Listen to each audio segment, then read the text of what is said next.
Hi, good evening, and welcome to Catholic Go Live. We are glad today to have our speaker with us. So today we are going to discuss on this topic, decarbonization, Malaysia perspective on energy efficiency and conservation, renewable energy.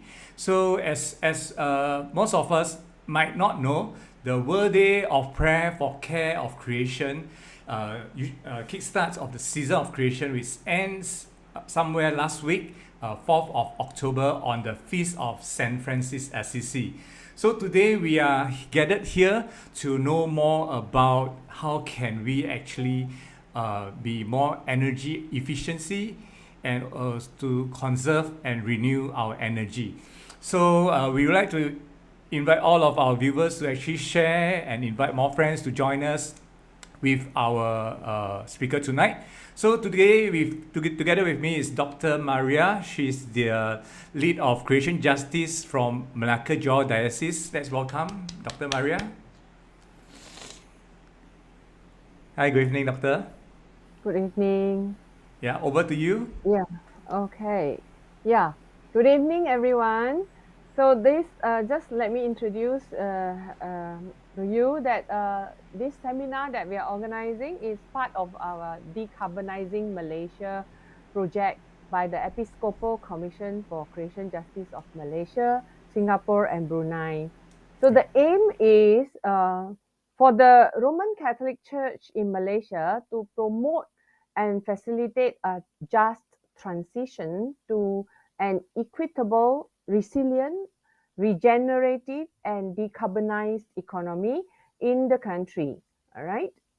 So it's either from within, starting from within the Catholic Church. And so we are privileged today to speak to us on the topic of energy by Mr. Anthony Tan. Mr. Anthony Tan is the Director of Finance for the All-Party Parliamentary Group Malaysia on Sustainable Development Goals. He holds a master's degree in Sustainable Development Management from Sunway University. And Mr. Tan has been involved in the climate action since 2006. He styled himself as your friendly neighborhood environmentalist. Over to you, Mr. Tan, Mr. Anthony Tan. Uh, Good evening. Thank you, Luke, and thank you, Dr. Maria. Thank you Okay, for this opportunity. welcome. Before we go into the slides, I'd just like to introduce my organization. It's called the All Party Parliamentary Group Malaysia on Sustainable Development Goals. It's a very long name. The acronym is also as long, APPGM SDG. I jokingly tell people we want to change our logo to the Avengers, just one A. Lah. Um, the work that we do actually is with parliamentarians from both sides of the political divide. So it's called All Party for a reason. We work with members of parliament from the government side and also from the non-government side. I actually dislike the use of the word opposition. It makes it sound as if people are still fighting after elections. But the reality is, when we work with the members of parliament, it doesn't matter from which party they come from. Number one, they are very cordial. Number two, they put the people at the top. And I'm very, very happy to tell you this. It doesn't matter whether the MP is from a government or non-government party. Whenever we come and talk, we come in smiling and we come out laughing. And this is an inside joke with one of the MPs. I said, in these meetings that we have, we can laugh together. His response is, you mean outside people laugh at us? I said, yes, Wang Berhormat. They laugh at you because you're using your party hat and you're talking about your party responsibilities. Here, we are not uh, chained by party. We are chained by the rakyat. It's very different. So I'm very happy to tell you, when the MPs don't wear their party hat, they are talking about you, the citizens, those people who have elected them. Uh, We have already gone to 85 parliamentary constituencies, including Bera, the former Prime Minister, and also Tambun, the current Prime Minister. And I can tell you that the stories that we hear from the ground are very simple. They want development to their choosing. They do not want development to the choosing of people who have not visited them. And one of the jokes I keep telling people is this: if the government department has its way, it will offer 222 bridges, one bridge to every parliamentary constituency this year. If you don't have a river, don't worry. Next year we will give you a river. That's top-down planning. Bottom-up planning is, what do you need? You need cooking workshop. Do you need handphone repair workshop? That's what we'll give you. So this, in a nutshell, is what we do. So Okay, thank you, yeah, Dr. Maria. Thank you, Luke. okay. So before we hand over to our speaker tonight, I would like to remind everyone, if you have any questions or burning questions that you want to ask our speaker tonight, feel free to type your question underneath the live chat, so that towards the end of the program we will ask the question to the speaker. So now let's listen to what Anthony has to share with us tonight. Anthony, please. Thank you once again. Today I'll be sharing with you a decarbonization, a Malaysian perspective, and hopefully also a Catholic perspective. I changed the title slightly to Energy Efficiency and Conservation and Renewable Energy. And the picture that you see on the left-hand side of the screen, sorry, right-hand side of the screen, is the temperature of the Earth over the last 120 years. I just stopped at 2000 because it gives you a flavor that the temperature is keeping on an upward trend. Now, going straight into the laws, we have the Petroleum Development Act 1974, where Petronas was created. We have the Four Fuel Policy in 1980, discovers oil, gas, coal, and hydro use. The Electricity Supply Act 1990, how is electricity distributed? The Five Fuel Policy 1999, this adds renewable energy for the four earlier fuels. The Energy Commission Act 2001, the Renewable Energy Act 2011, and the Sustainable Energy Development Authority Act 2011. All these are very important years to keep in mind, and I'll come back to them later. The Energy Efficiency and Conservation Act is pending since 2010, and the first reading in Parliament was held today. Hopefully, it will be passed during the sitting of Parliament somewhere next week. The Climate Change Act has been pending since 2021, and this is an act that is very important because if you want to talk about actions to be taken at the national level to fight climate change, the act must come out first. This is a reminder of where the global warming is coming from. It's coming from man-made greenhouse gases. We need greenhouse gases. The problem that is happening now is that too much greenhouse gases that are being released, and in particular, it's carbon dioxide or carbon dioxide equivalent. For example, methane, nitrous oxide, and also carbon monoxide. So let's begin on the left. If you're online, maybe even Dr. Maria and Luke, you can play along with this. If you're using air conditioning, raise your hand. And chances are you'll find that almost everybody in your house will raise your hand because air conditioning is something we are all used to. Refrigerants is something we are all used to. We use it in our car. That contributes 10% of global warming. If you eat rice, I know this sounds so ridiculous. If you eat rice and everybody in Malaysia eats rice, and now we have a rice shortage of all things. You eat rice, people who use chemical fertilizers, cattle farms, refuse dumps, all these release methane, And in chemical fertilizers, it releases nitrous oxide. Now, where does the methane come from? When you plant your grass, your rice, it is underwater. The materials under the water start to degenerate. It creates this gas called methane. In refuse dumps, where uh, organic matter also starts to degrade, it generates methane. Methane is flammable, by the way. That's why if there is a fire that starts in a rubbish dump, the fire is not just at the surface, it can be 40, 50 feet below, because that's where the gas is emanating from. Now, in terms of cattle farms, this is my personal joke. Don't smoke a cigarette in front or behind a cow, because it can be an explosive experience. The reason is this: the cow generates methane either by burping or releasing it from the behind as it farts. So that's 13%. Now, 12% comes from the felling and burning of tropical forests.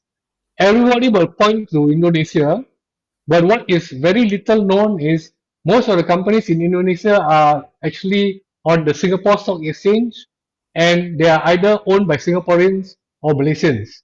So we shouldn't be getting angry with our Indonesian neighbors for the forest fires. Most of it is owned by us or Singaporeans. It's a fact. Now that's 10, 13, and 12%. So 35% is covered. The majority of fossil fuels is being used and release 65% of man-made greenhouse gases. I repeat, 65% of man-made greenhouse gases is emitted by the burning of fossil fuels. Ladies and gentlemen, if you have a car, if you have a truck, you are part of the problem. Fortunately, you can be part of the solution. So what happens when you have climate change around you, the impacts? You will have either temperature rises or temperature drops. You will have either heavier rain or less rain or no rain. Sea level will rise. I was just in Sri Lanka last week, and the people in Tuvalu, people in Fiji, in Samoa, they are saying this: in another 20 to 30 years, they will have no more islands, because the islands would have been submerged by the sea level rise. So what happens when you have temperature fluctuation and rainfall differential? You have health problems, agricultural output. We already have a rice shortage in Malaysia. Whether it is artificial or not is yet to be seen.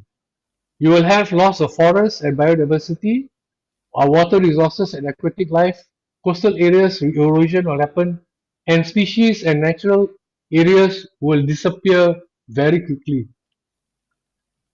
We talk about environment, we have the natural environment, you have your plants, your animals, your microbes. By the way, even the coronavirus, COVID-19 is part of the natural environment. Stones, minerals, clouds, air. But you have a built environment. Let's not forget that everything that surrounds us has been built. A river is there, but a bridge over the river doesn't appear overnight. It is built by a human being. So the environment is affected by social and economic activities of humans, and the use or abuse of the environment is a governance issue. It's not a government issue. It's a governance issue. There's a difference. Governance means how you run the way a certain place exists. It's not just the government, it's the people also. And this is something very important to consider, especially when we talk about energy conservation and energy efficiency. Every 1 kilowatt of electricity that you use at home means 1 kilogram of carbon dioxide is released at the power station. I repeat, if you look at your uh, electricity bill, you see how many kilowatt hours you use. If you use 500 kilowatt hours, which comes up to about 200 and maybe 20 ringgit, you have produced 500 kilograms of carbon dioxide at the power station. If you burn 1 liter of diesel or petrol, you have emitted 2.5 kilograms of carbon dioxide. Just to give you a picture, I weigh about 55 kilograms. To produce my weight in carbon dioxide, all you need to do is burn about uh, 25, 30 liters of petrol, which means each of you, as you are traveling in a week, probably you release my body weight from your car exhaust. This is a study we did in 2006 under the organization SETDEM, where I was attached to earlier. Electricity actually only constitutes 20% of a house energy consumption. Gas for cooking maybe 5.5%. But fuel in that car parked in your porch or cars parked in your porch is 75% of your energy consumption. I'll just talk about water very, very quickly because you need a lot of energy to pump water to your houses, by the way. In Qatar, the citizens use an average of 400 liters of water per person per day because water is supplied free of charge. Water, no charge. But to get the water, they desalinate the water or they use RO process, which is very expensive, by the way. Now, it is a known fact that Malaysians waste the most water compared to our regional neighbors. Malaysians use an average of 226 liters of water a day, compared with 151 for Singaporeans, and 90 liters in Thailand. And by the way, Thailand is an agricultural country, and they use only 90 liters per day. Only 20% of Malaysians harvest rainwater for watering plants. And you know what's a really sad situation in Malaysia? We talk about rainwater harvesting when there's a drought. We don't talk about rainwater harvesting when there's a lot of rain. I like to use these three symbols. It's basically less is more. Responsible consumption and production. This is under the Sustainable Development Goal 12. For example, how many of you have more than 10 t-shirts in your cupboard? And in the morning, you're wondering, should I use this t-shirt? Should I use that shirt? Oh, I got 5 pants, which should I use? But if you only have 3 t-shirts, 2 pants, and 1 shirt, your choices are limited. When your choices are limited, you have more time to use on more important matters, not on choosing your clothes. Which is why when students use school uniform, no choice. They wake up in the morning, school uniform, iron, wear. A nurse doesn't have a choice. A person working in a factory does not have a choice. So their energy being used for choosing is much less. What are impacts of climate change in Malaysia? This is Kota Tinggi in 2007. The Tukang Jahit PS Kiong, that is on the second floor. The bottom floor has already disappeared. And I know it's a very, very dark joke, but Kota Tinggi tak cukup tinggi because it floods almost every year. There was 1 year Kota Tinggi flooded 3 times. That was in 2007. This happened in Kelantan in 2014, 2015.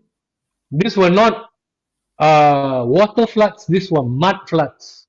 So people living in Kota Baru, they could not hear the siren going on because the sirens were clogged with mud. When they woke up, whole houses were already inundated in mud. This is behind 2017, massive flooding in September and also November. Now you will be wondering, Anthony, what's all this got to do with energy? Very importantly, our nationally determined contributions to the United Nations Framework Convention on Climate Change is very long. So it's the NDC submitted to the UNFCCC in July 2021. It says that Unconditionally, our target is to cut carbon intensity against gross domestic product by 45% by 2030 compared to 2005 levels. This means that if we are producing so much of carbon dioxide per unit of GDP now, it has to be reduced to here, 45%. Sounds good. The only problem is our GDP will increase and our total emissions will also increase. So using GDP intensity as a base is not a very good system. We now cover 7 greenhouse gases instead of just 3, which is good. The comprehensive sector-based projections and multi-stakeholder consultations with the public, private sector, civil society and youth groups were done, but it is my personal opinion that not enough was done with the public. A national adaptation plan and the nationally determined contributions roadmap will be developed soon. Before I go back into the laws, I just want to bring our attention to this very, very important word. It is called stewardship. And you think that this word has nothing to do with our faith, please go back and read Genesis. In the beginning, God created the heavens and the earth. And it goes on to say that God created everything that is on the earth, in the sky, under the water. And God gave man stewardship over everything. In some Bible translations, it says lordship. Some says it God gave man the uh, ownership, but we are stewards. To be a successful steward, you have to be responsible over other people's property and ensure their happiness without cheating, but respecting them while managing and taking orders from others. The steward is not the owner. Your members of parliament do not own the country. You, as the voter, owns the country. The steward is the manager. The manager must be trusted and not misuse their authority. Malaysia now has the distinction of having one prime minister behind bars. It's a reality. I'm not making this up. So refer to Genesis chapter 1, verse 28. I know there are a lot of people who say, Anthony, this climate justice commission got nothing to do with our faith. Brothers and sisters, it has everything to do with our faith, which is why the Pope came out with Laudato Si, and the Pope came up with another uh, encyclical in line with what happened during the feast of Saint Francis Xavier. So please read your documents, understand what's going on. Knowledge without plus action is saving. So if you heard all that I've said, take action, good policy formulation and understanding, good implementation and monitoring, you will reap the profits. You will start reducing on your petrol consumption. You will start reducing on your electricity consumption. Knowledge without action is waste. I can talk till the cows come home. I can talk till the cows go back into their condominium. You have good policies and understanding, but poor implementation and monitoring. Loss of opportunity, you have increased losses. Action without knowledge is disaster. I learned this from a person from Sri Lanka when I went to Seoul, South Korea for a convention. He said, Mr. Anthony, can I tell you something? You talk about knowledge with action, knowledge without action. I can tell you action without knowledge. It is a disaster. We have bad policy formulation, we have bad planning, we have uncontrolled implementation, and we have disastrous losses. I'm coming back now to the laws. Luke, how long do I have before the Q&A? I think there is another 20 minutes. We are good with that. Okay. Yep. Okay, thank you. So, brothers and sisters, we have the Petroleum Development Act 1974. This is the act that actually created Petronas as we know today. The thing with Petronas is the government currently uses Petronas as one of its largest contributors to our national budget. Each year, Petronas contributes anything between 20 to 50 billion ringgit to our national coffers to be used by the government in their budget expenses. So this Friday, our Prime Minister, who is the Minister of Finance, will be presenting the budget, and you will find out how much Petronas is being asked to give to the budget. Now let's compare Petronas with Norway. Norway has their sovereign petroleum company. Today in Norway, each citizen is a millionaire in US dollars. The reason is this: in Norway, none of the money has been used for the country's development. All the money has been put back into the National Sovereign Fund, and they have been buying stocks all over the world, including Malaysia. The Norwegian Sovereign Fund owns 2% of all public traded stocks in Malaysia. That is how wealthy a Norwegian is. In Malaysia, we now have a gross government deficit of $1.5 trillion. Not billion, not million, trillion. Each of us owe probably more than R1 million a person.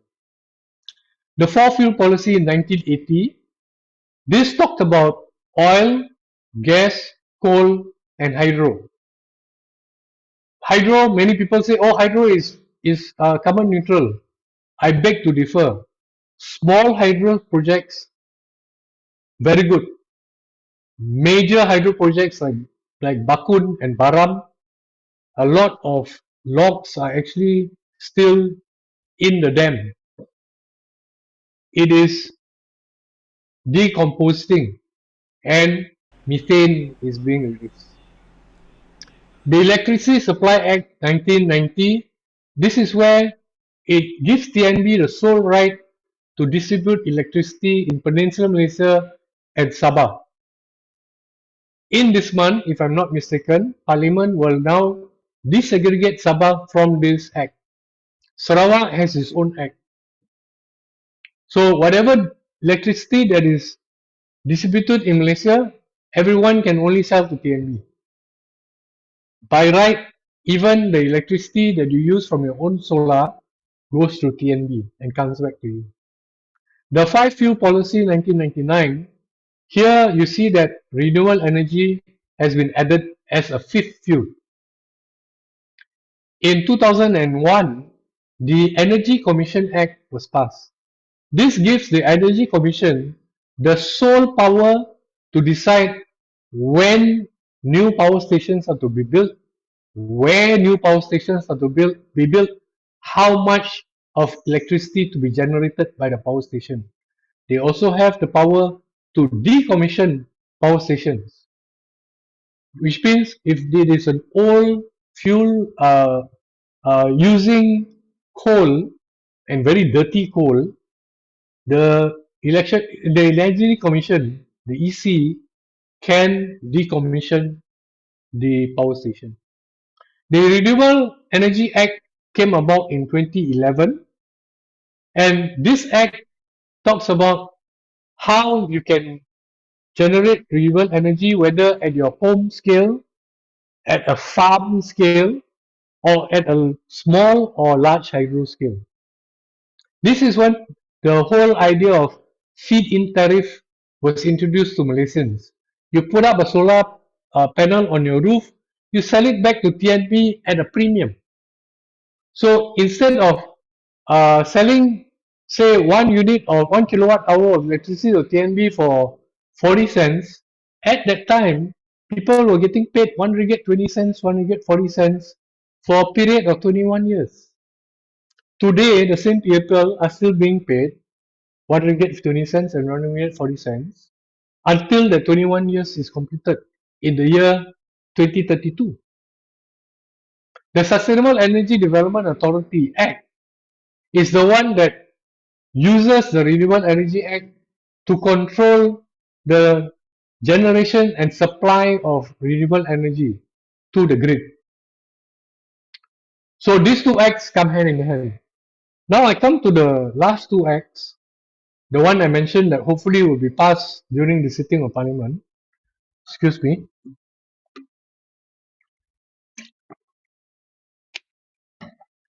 This is known as the Energy Efficiency and Conservation Act. Energy efficiency is when you use either A, the same amount of energy for more benefit, whether your house can be cooler, you can run more motors in your factory, or better still, you use less energy and you get the same amount of comfort, the same amount of production, the same amount of uh, what they call motors and other equipment to be run in a factory. So now, logically speaking, everybody would want to be energy efficient. To be energy efficient, you can, number one, you can reduce the size of your motor. Now, motors that were first put into our factories in the 1970s, 1980s are inefficient. Motors that have come out in the last 10, 15 years have become more energy efficient. So it would make sense for a owner of a factory to say, okay, this old motor uses a lot of energy. I'm going to change it to this new motor that uses less energy. Now, logically, I should save on my electricity bill. But it doesn't work that way without the Energy Efficiency and Conservation Act. For you at home, if you change your bulbs from a normal incandescent bulb of 60 watts and you change it to an energy efficiency bulb, a LED bulb that uses 10 watts, you are being energy efficient.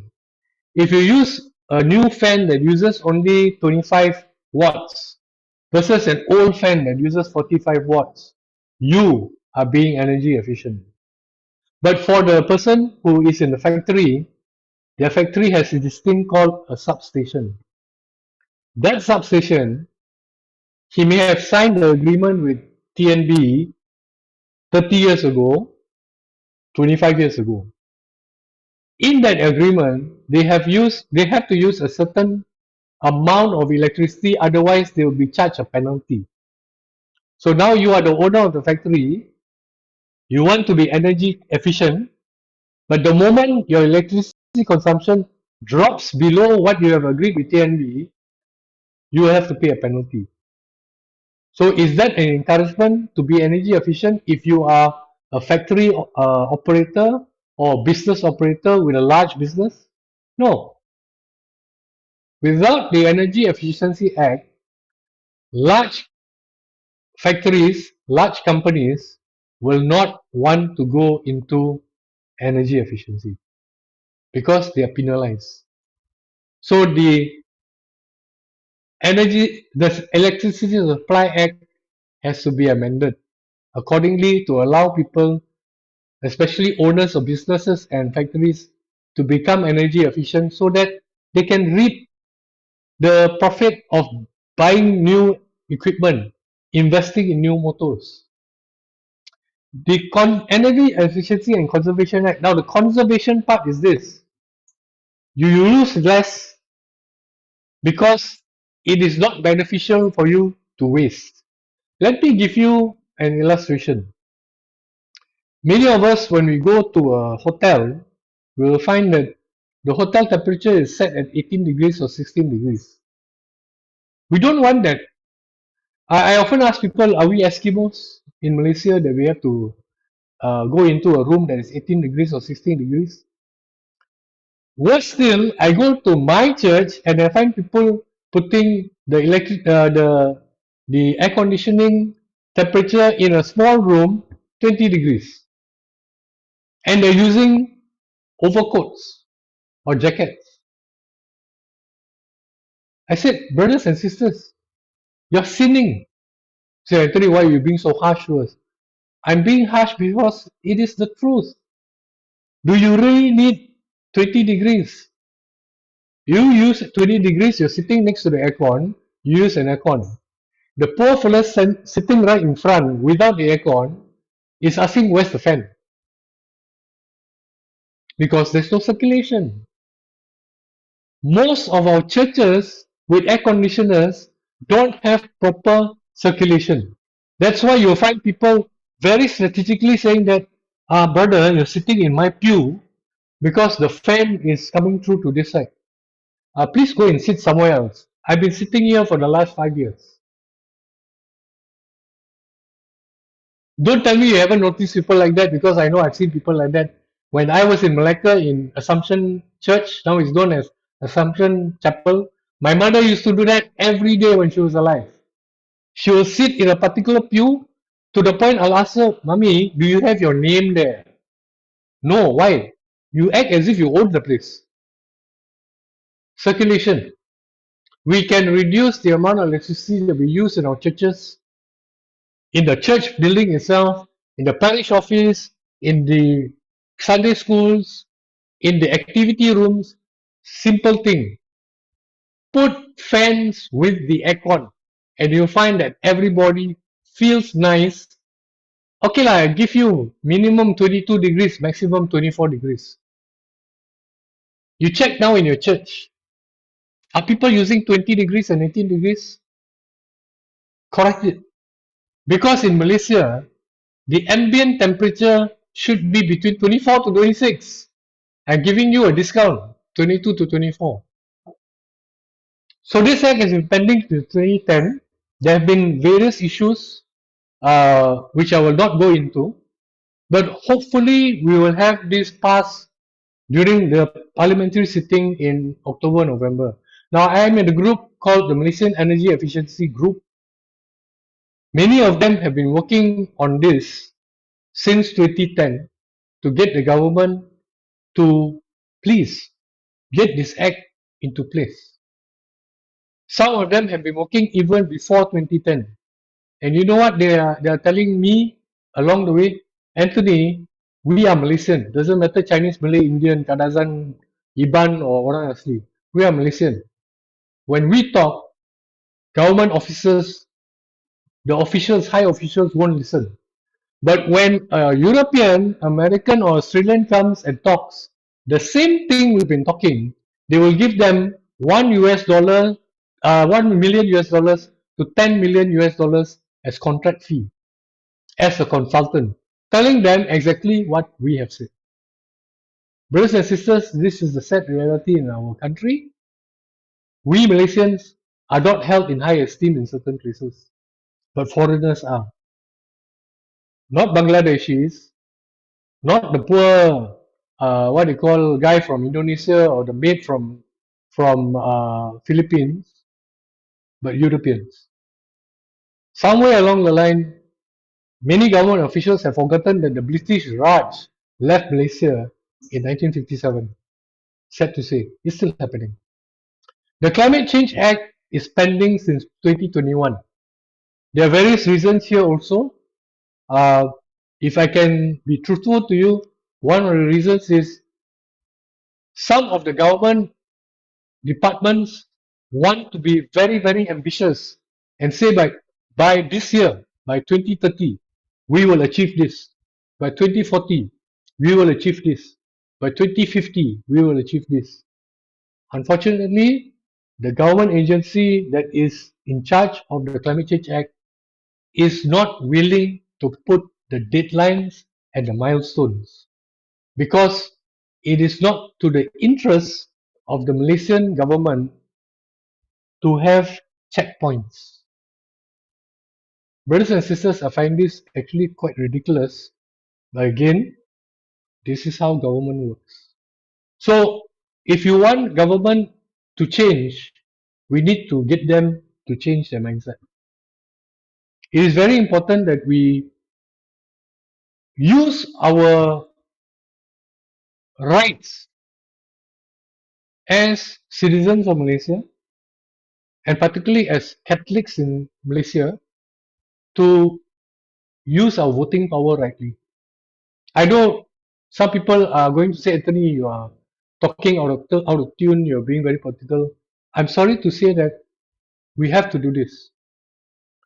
The fact remains that we need to get the right people into the corridors of government, whether they are technocrats, whether they are politicians, so that all these acts can actually, one, be fully implemented, fully verified, and fully operational.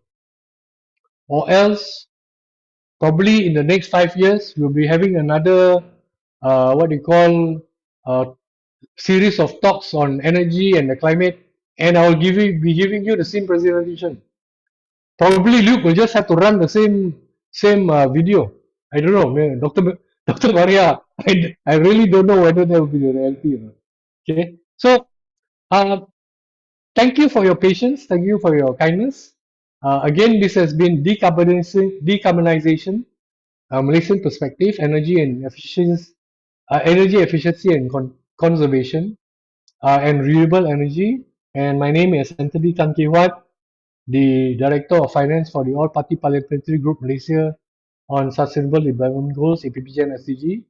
This is my email address, akhtan@gmail.com. Thank you very much. Back to you, Dr. Maria and Luke. Thank you, Anthony, for this wonderful sharing. I think all of us have been benefited a lot from this sharing. Me myself also learned a lot from your sharing just now. So, Thank you. if you have any questions, dear audience, please welcome to post your question down here so that we can make full use of tonight's session to actually learn more together. So, Doctor, do you have any questions you want to ask our speaker tonight? Doctor, I think you're muted. Don't worry, too nervous. Okay, yeah. Yeah, I can hear Okay. you. Yeah, and there are a lot of acts there that actually eye-opening to me. So if just want to clarify that the act that Energy Efficiency and Conservation Act, you are saying that this act will help the it doesn't affect us as a household Not much, not user, much. but it will actually help to conserve energy, or encourage the industrial people to conserve Yes, energy with this act. The current yes, act is actually not allowing them to cut down the thing because they will get a penalty. Is that right? yes, that's right. Okay. Yeah. Okay, maybe I can clarify this a bit more. If say example, Luke, you are the owner of uh, Sunway Mall. I know if you're the owner of Sunway Mall, we won't be here talking lah. Let's assume that you're the owner of Sunway Mall, and Sunway Mall every month uses megawatts of electricity, not kilowatts, not thousand watt, but million watt. These kind of installations, every 6 months, a person called an energy manager has to go in and to look at what is the energy consumption for that particular area, that particular shopping mall. And in Malaysia, almost every day you see a new shopping mall coming up. The role of the energy manager eventually is to actually advise the owner of the mall, sir, you may want to think about changing your chiller. You may want to think about reducing the amount of unnecessary lights. You may want to look at, can you put this kind of air curtains at the exits of your mall?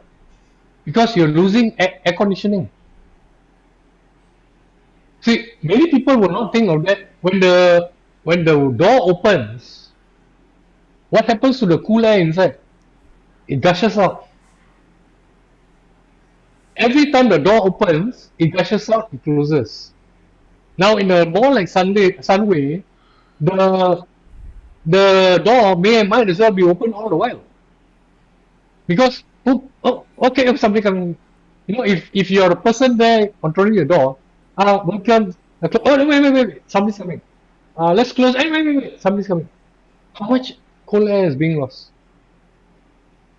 It's a lot. I cannot quantify, but I can tell you offhand, it is a lot. If you're running in a factory and your air conditioners are from 1970, 1980, 1990, they are super inefficient. They're super inefficient. But because you have this penalty thing happening with your substation, I change, I don't change, I change, I have to spend money.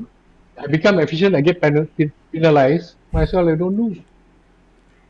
So it is this it is not encouragement, it is a disencouragement.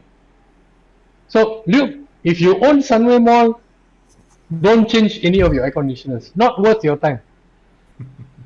But once the E and C comes into play, all large installations would be forced to take up what is called MS ISO 50001.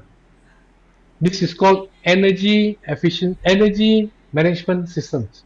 You've heard of ISO 9001? This is management system. ISO 14001, environmental systems. There's already an ISO 50001 in place for more than 10 years. People are not rushing to do it because there's no real benefit. So what if I become energy? I show that I have an energy policy. I have steps to what you call reduce my energy consumption over the next 5 years. So what? It's it sounds very good, but will a European buyer buy your electricity? Sorry, buy your products because you're saying you're going to do something. Versus you show them this is my report 5 years ago. These are the 4 reports following, and I've actually reduced my energy consumption and my CO2 emissions have reduced. They will buy from you. In fact, I just yesterday I got a note from one of my consultant friends. 2 companies in Malaysia, their proposal to export to a third country was refused because they are not energy efficient. So can you imagine if this law is not in place over the next 5 to 10 years, we will not be able to export to Europe. We will not be able to export to the US. You can forget about China and also Japan and Korea. This is the sad reality. We have to take action now. If not, our exports will go worthless. I know I'm Mr. Doom and Gloom lah, but what to do? Real things. Okay. Yeah, so this is in line with the what do you call that, climate action to reduce your carbon footprint uh, in your supply chain. So the supplier must show that Yes, they are going green and they have low carbon in their products. Then correct. they will buy, yeah. So, Hospital also uh, going that way actually in Europe and UK and hmm. things like that. Yeah. So Dr. Maria, you're talking about even transportation, Mm. and you see in Europe, many of the delivery companies have actually turned to electric trucks, electric vans. Malaysia, you have a situation where our KTM is electrified, but it's still using a diesel here. No percent parts. I remember Prime Minister Najib, for everything that I would say about him, he actually approached KTM and asked them, why are the people going to work late? Why are people waiting 45 minutes, 1 hour for the train in the morning? Oh, Dato Sri, we're very sorry. The train parts from Korea hasn't come because it's an electric train. Or from China, it hasn't come. Or from Japan, it hasn't come. He said, by God, do you have diesel trains? Yes. Put a diesel train and pull on the grama lah. Oh yeah, we can do that lah. You need a prime minister to tell them how to resolve a transportation issue. It's the same thing. The guy's name is the same as mine, Anthony Look. Anthony.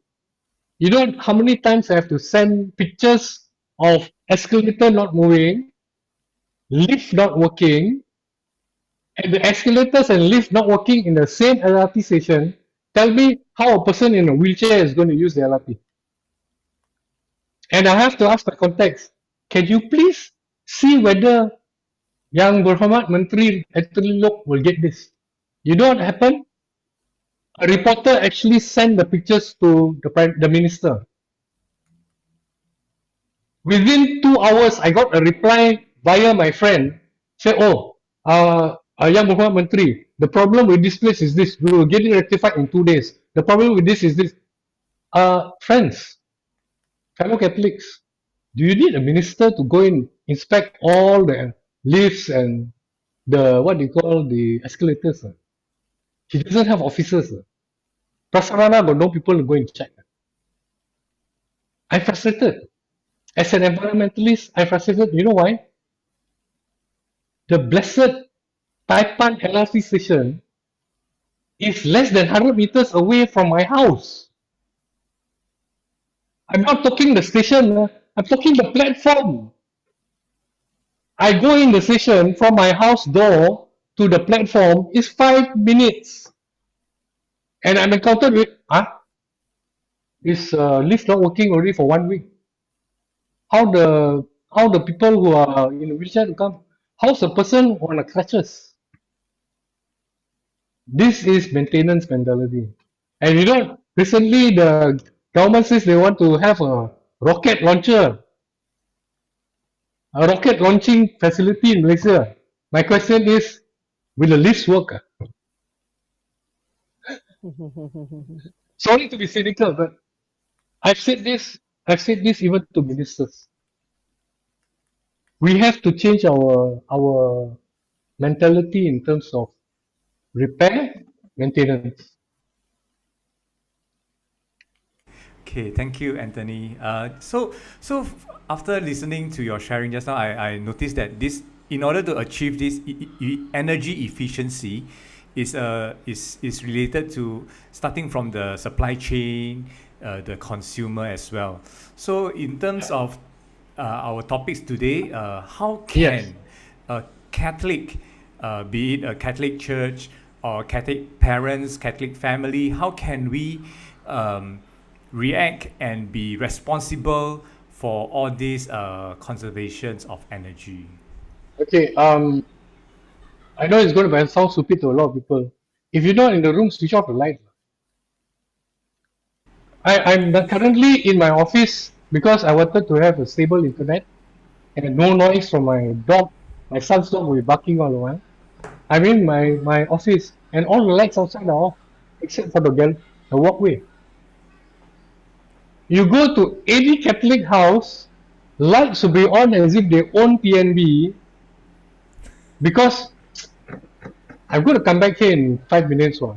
And then they realize suddenly they've been talking in the living room for half an hour. Aircon running, light on. They come out the kitchen, no need to off lah. I'll be coming back to cut the. Then they go in and suddenly, talking to the mother or mother-in-law. Oh yeah, this happened. 2 hours later, they go back in the kitchen. If you are not in a room, switch off the light, switch off the aircon, switch off the fan. If your aircon is at Eskimo 18 degrees, please try bringing it up 1 degree every 2 weeks. Before you know it, you'll be surviving at 26 degrees. My house, my aircon is set at 28 degrees. People say, Anthony, you're crazy. And why you want to put aircon? I said the aircon in my house is a dehumidifier. It feels sticky, isn't it? You on the aircon, all the humidity removed from your skin.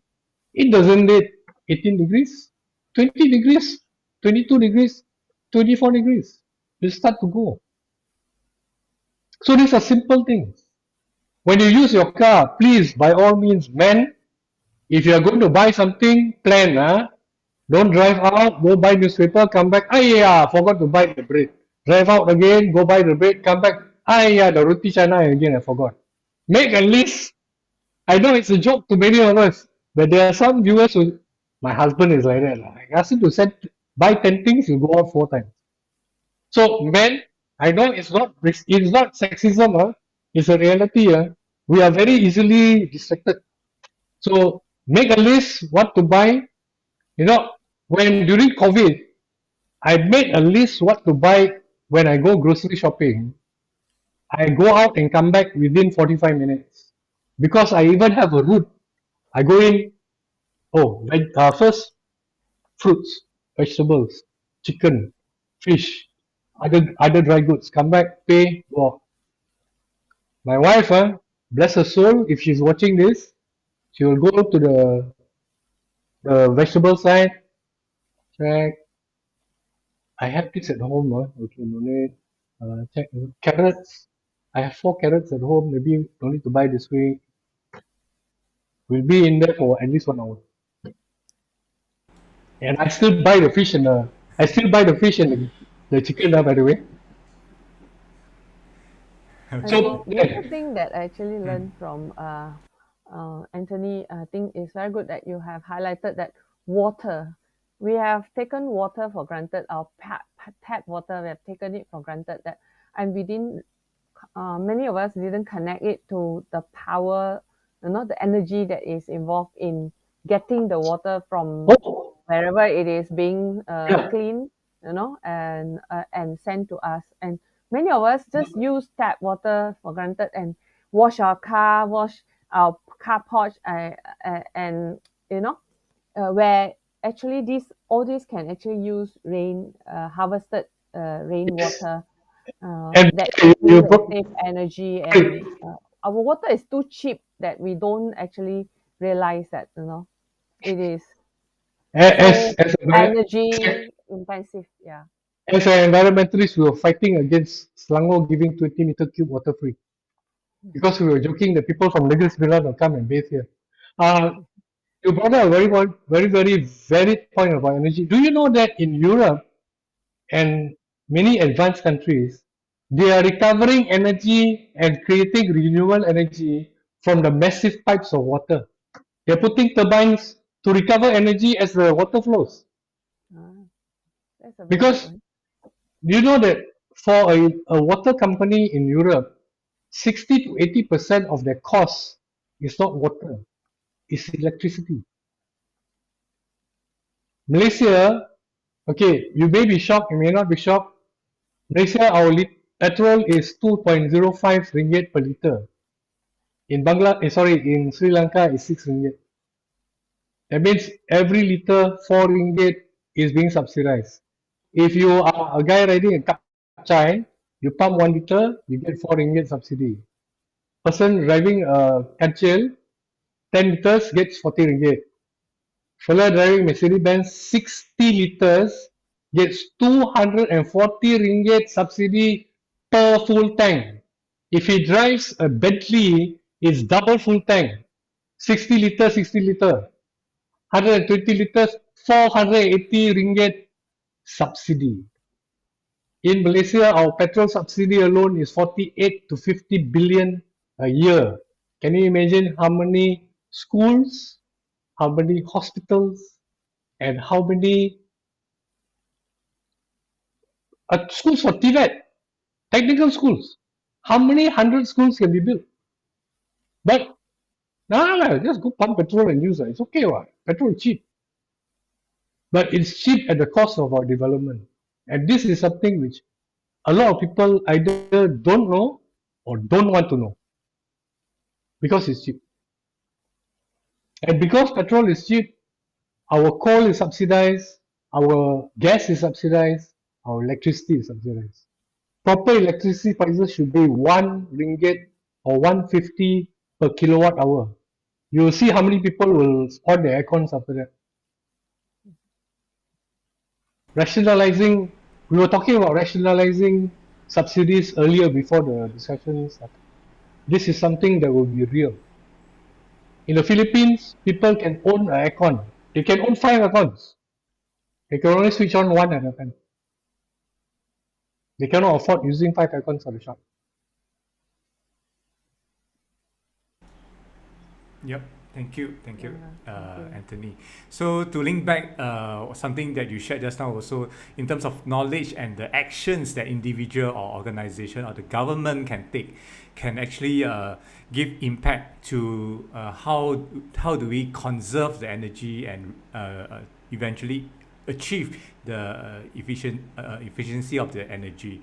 So Yes. before we conclude, may I invite Anthony to give us final advice on how can a Catholic, from today on, we can take some responsibility to help to achieve decarbonization in our country. Uh, going to sound like a preacher, lah. But if you see energy wastage as a sin, if you see energy wastage as within one of the 10 commandments, thou shalt not steal. When you use more energy than you need, you are stealing from somebody else. Put that in your perspective, whether you're looking at it from Laudato Si, whether you're looking at it from the Catholic justice, social justice, or creation justice. If you overuse any kind of resource, Dr. Baraya brought up a very good point. Yes, we are wasting water. If you waste water, you waste electricity, you waste petrol, you are stealing from your neighbor. It is a sin. I'm not telling you to go confession, but if you go for confession also, it's very good, cleans the soul. But think of it as a sin, and automatically you will start reducing. Thank you. Thank Yeah, you, I thank want you. to add on one thing that Sure. maybe there will be some people that are not aware that there is this eighth work of mercy. The eighth work Yes. of mercy is actually added in 2016 by Pope Francis, and this eighth work of mercy is to care for our environment. So yeah, Mm. so caring for environment is a merciful work and in terms of spirituality is being grateful or having gratitude for the common good that the God has created this Yes. creation as a gift to us. So I think that is something that we should also do charity, we bury the dead, we do this. So now there is a new work of mercy, the eighth work of mercy, which is caring for Uh, environment that we should yeah, also embark on. Dr. Maria, sorry, but I was in Plintong, I think 2 or 3 years ago, and Mm, I gave a talk on Catholic social teaching. yes, Catholic social teaching is more than 120 years old. It already talks about conservation of the environment. yeah, 120 years ago, the Pope already thought about all this. And Pope Francis, God bless him, he is reiterating what has been in the Catholic Church for more than a century. And we are stumbling backwards sometimes, finding the realities. So thank you very much for bringing it up. Thank you. yeah. So once again, I would like to thank our speaker, Mr. Anthony Tan, and also my partner MC today, Dr. Maria. So let us keep this as our prayer intention in our daily prayer, that God will bless us, especially those who are involving themselves in educating and also putting their effort into how to protect our country, how to protect our environment. So with this, we would like to invite you to also like and share our content tonight, so that this educational video can be shared to more people, so that we can all have the right knowledge and therefore to perform the correct actions to save our earth. So with this, good night and God bless all of you. Bye-bye. Bye. Bye. Thank you, Anthony. Thank you, Luke. Thank you. Thank you.